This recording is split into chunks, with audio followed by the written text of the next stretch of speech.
నందమూరి తారక రామారావు గారి 101వ జయంతి సందర్భంగా ఆయనకి నివాళి ఇక్కడ అర్పించడానికి వచ్చా.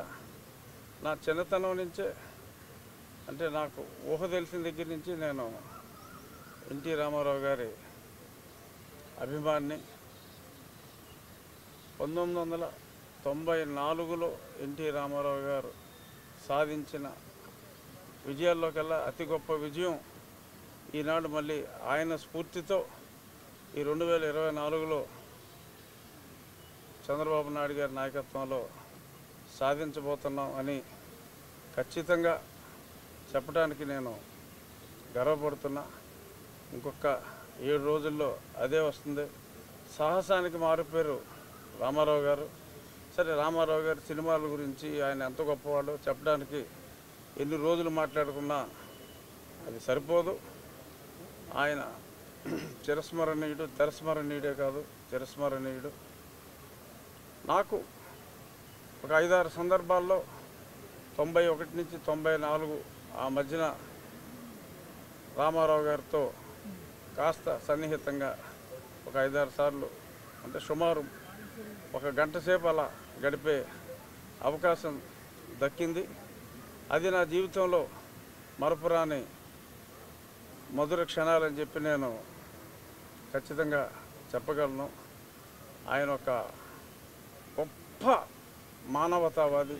అటువంటి మానవతావాది ఈ శతాబ్దంలో లేరనే నా పరిపూర్ణ విశ్వాసం. భారతరత్న అవార్డుకి గౌరవం రావాలి అంటే గౌరవం తగ్గింది అని నేను అంటలేదు, కానీ ఆ అవార్డుకి పునర్వైభవం రావాలి అంటే ఖచ్చితంగా నందమూరి తారక రామారావు గారికి ఆ అవార్డు ఇచ్చి తీరాలి. ఎంతోమంది నాయకుల్ని మనం స్మరించుకుంటున్నాం, కానీ ఎన్టీ రామారావు గారి స్థాయి ఆ నాయకులు అందరికన్నా కూడా అతిపెద్ద స్థాయి. తెలుగు రాష్ట్రాలు రెండిట్లోనూ రామారావు గారి జయంతిని మరి ఒక రాష్ట్ర ప్రభుత్వం సెలవు ప్రకటించాలి అని నేను పని దొంగలాగా మాట్లాడను, కానీ సెలవు ప్రకటించకపోయినప్పటికీ కూడా రాష్ట్ర ప్రభుత్వం స్పెషల్గా 2 రాష్ట్ర ప్రభుత్వాలు కూడా రామారావు గారి జన్మదినాన్ని ఒక తెలుగువారి ఉత్సవంగా ప్రకటించాలి. ఆ రోజు ప్రత్యేకంగా ప్రభుత్వ కార్యాలయాలన్నింటిలో ఇప్పుడు ఆ పక్కన ఉన్న సెక్రటేరియట్ ఎలా ఉందో అలాగా ప్రభుత్వ కార్యాలయాల్లో ఒక అంబేద్కర్ జయంతి ఎన్నో జరుపుకుంటున్నాం. మనం జగజీవన్ రామ్ జయంతి జరుపుకుంటున్నాం.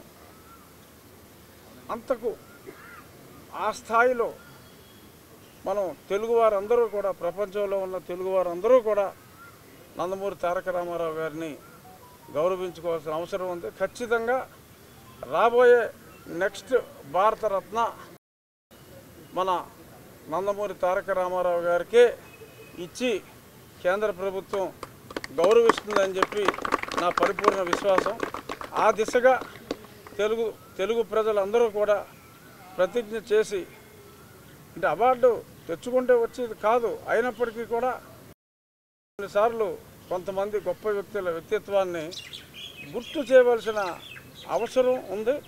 ఆ బాధ్యత తెలుగువాడు అని చెప్పుకోవడానికి గర్వపడేలాగా చేసిన మహానుభావుడు ఎన్టీ రామారావు గారు.